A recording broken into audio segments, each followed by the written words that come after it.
તો આ એક સ્પોઇલર વાળો વિડીયો છે અને જો તમે પ્રેડેટર બેડલેન્ડ્સ ફિલ્મને થિયેટરમાં જોવા માંગતા હો તો આ વિડીયોને અહીંયા જ મૂકી દો, કારણ કે આ વિડીયોની અંદર હું ફિલ્મની વાર્તાને શોર્ટમાં તમને 3 થી 5 મિનિટની અંદર સમજાવી દઈશ. બાકી થોડા સમય પછી હું પૂરી ફિલ્મની વાર્તાનો 20 થી 25 મિનિટનો વિડીયો પણ અપલોડ કરીશ અને એને બધા થોડો ટાઈમ જશે. આ વાર્તા પ્રેડેટરના યોદ્ધા ગ્રહ પર શરૂ થાય છે, જેમાં ડેક નામનો એક જવાન પ્રેડેટર સાઇઝમાં થોડોક નાનકો હતો અને તે પોતાના કબીલામાં આગળ વધ્યો, જેમાં તે પોતાને બહુ જ મોટો શિકારી સાબિત કરવા માંગતો હતો, જે બધા જ પ્રેડેટરની ઓળખાણ હોય છે. પણ તેના પિતા જે ત્યાંના રાજા હોય છે અને એમનું નામ નજર હોય છે, જેમાં ડેક પોતાના પિતાની સામે પોતાને સાબિત કરવા માંગતો હતો, જેનાથી તેના પિતા તેની ઇજ્જત કરે અને એ પોતાના ભાઈ ક્વેસની મદદથી એક યોજના તૈયાર કરે છે, જેમાં તે બ્રહ્માંડના બધાથી ખતરનાક ગ્રહ જેના ઉપર શિકાર કરવા જવાનો હતો અને તેનું લક્ષ્ય ત્યાં હતું એક કલિસ્ક નામનો બહુ જ મોટો રાક્ષસ, જેને મોન્સ્ટર પણ કહી શકાય. અને પછી ત્યાં જવાની ડેક તૈયારી કરતો હતો, પણ આ વસ્તુ તેના પિતાને ખબર પડી અને ડેકને એ પણ ખબર પડી કે તેના પિતા નજોરે એના ભાઈ ક્વેને આદેશ આપ્યો હતો કે એણે ડેકને મારવો પડશે, કારણ કે ડેક બહુ જ કમજોર હતો અને તે કોઈ પણ હિસાબેથી યોદ્ધા બનવા જેવો નહોતો દેખાતો. ત્યારે ડેકના ભાઈ ક્વે એ પોતાના પિતાની વાત ન માની અને તે પિતા નજોરને જ મારવા જતો રહ્યો. પણ ત્યારે નજોર ક્વેને મારી નાખે છે અને ક્વે મળતા પહેલા પોતાના એક શિપને એક્ટિવેટ કરી દે છે, જેમાં ડેક બેસીને જેના ગ્રહ પર નીકળી જાય છે અને તેને પોતાને સાબિત કરવાનો એક મોકો પણ મળવાનો છે. પછી જેના ગ્રહ પર એની શિપની બહુ જ ખરાબ લેન્ડિંગ થાય છે અને આ ગ્રહ બ્રહ્માંડનો બધાથી ખતરનાક શિકારી ગ્રહ હતો, કારણ કે ત્યાંના ઝાડ, પ્રાણી અને મોસમ બધા મોતનો સંદેશો દેતા હતા અને તે તેમના ગ્રહ પર બહારની આવનારી બધી ચીજોને મારી નાખતા હતા. તેના જ કારણે ડેકને ત્યાં જીવવામાં બહુ જ વધારે મુસીબતો આવે છે અને એ જ દરમિયાન એની મુલાકાત ત્યાં થિયા નામની એક છોકરીથી થાય છે, જે વેલાન્ડ યુતાની કંપનીની એક એન્ડ્રોઇડ રોબોટ હતી અને એના પગ કપાયેલા હતા.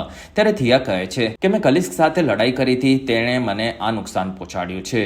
અને થિયા ડેકને એ પણ કહે છે કે હું તારી મદદ કલિસ્કને ગોતવામાં કરી શકું છું અને સાથે આ ગ્રહ પર જીવવામાં બી હું તને બહુ જ વધારે મદદ કરીશ. પછી એ જ દરમિયાન તેમને એક ગ્રહનો એક જીવ મરે છે, જેને થિયા પ્રેમથી બર્ડ નામ આપે છે અને બર્ડ ડેકને પોતાની લાળથી એક નિશાન પણ આપે છે, જેના કારણે ડેકમાંથી બર્ડની સ્મેલ આવે છે અને પછી એ બધા લોકો એક યાત્રા પર નીકળે છે. બીજી બાજુ થિયાની સિન્થેટિક બેન ટેસાને પણ યુતાની ગ્રહ પર એક્ટિવેટ કરી દેવામાં આવે છે અને તે પોતાની બહેનને ગોતવા નીકળી પડે છે. એ દરમિયાન થિયાએ પોતાને આ ગ્રહ પર આવવાનો બધો શિપ્સને ગોતી લીધી અને તે તેમનાથી જોડાવા લાગી અને પછી તેણે વેલાન્ડ યુતાની કંપનીથી પણ સંપર્ક કર્યો અને ત્યારે કલિક્સ ત્યાં આવી ગયો. પછી ડેક તેનાથી લડવા લાગ્યો અને ડેકે પોતાની બહાદુરી દેખાડતા કલિક્સનું ગળું પણ કાપી નાખ્યું અને ત્યારે કલિક્સ ફરીથી જીવતો થઈ ગયો અને તે લડાઈ કરી રહ્યો હતો અને બહુ જ મોટી લડાઈ પછી કલિક્સે ડેકને હરાવી દીધો અને તે તેને મારવાનો હતો, પણ બર્ડની ગંધને કારણે તેણે ડેકને જીવતો છોડી દીધો. અને એ જ દરમિયાન વેલાન્ડ અને યુતાનીની એક સિન્થેટિક ટીમે આવીને કલિક્સને પકડી લીધો અને ડેકને મળીને કેદ કરી લીધો. પછી ટેસા પોતાની હાઈ ટેકનોલોજીથી ડેકના દિમાગને ચેક કરી રહી હતી અને ત્યારે થિયા તેને રોકવા માંગતી હતી અને ટેસાએ પોતાના એક એઆઈને ચાલુ કરી નાખ્યું અને હવે તે લોકો કલિક્સને લઈને પૃથ્વી ઉપર જવાના હતા, જે તેમનું મિશન હતું. અને આ જ દરમિયાન તે પોતાની બહેન થિયાના શરીરને પણ બંધ કરવાની હતી, કારણ કે તે રોબોટ હતા. અને ત્યારે થિયા ડેકની મદદ ત્યાંથી ભાગવામાં કરવા લાગી અને બર્ડને ડેકથી ખબર પડી કે કલિક્સ એકચ્યુઅલી બર્ડની માં છે. ત્યારે ડેકે ડિસાઈડ કર્યું કે તે વેલાન્ડ યુતાની કંપનીથી લડીને બર્ડ અને કલિક્સની મદદ કરશે અને તેની પાસે પોતાના યોદ્ધા કબીલાના હથિયાર નહોતા. ત્યારે ડેકના ગ્રહના બધા પ્રાણી અને વનસ્પતિઓથી હથિયાર તૈયાર કરીને તેમને વાપરવા લાગ્યો. પછી ડેક અને બર્ડ વેલાન્ડ યુતાનીના બેઝ પર હુમલો કરી રહ્યા હતા.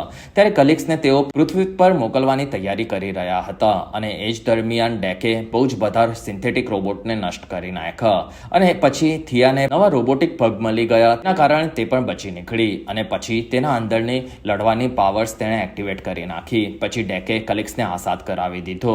પછી બધા મળીને તે પૂરા બેસને નષ્ટ કરી રહ્યા હતા અને ત્યારે જ તેમનો સામનો ટેસાથી થયો, જેમાં ટેસા પાસે પોતાનો એક મેકેનિકલ સૂટ હતો.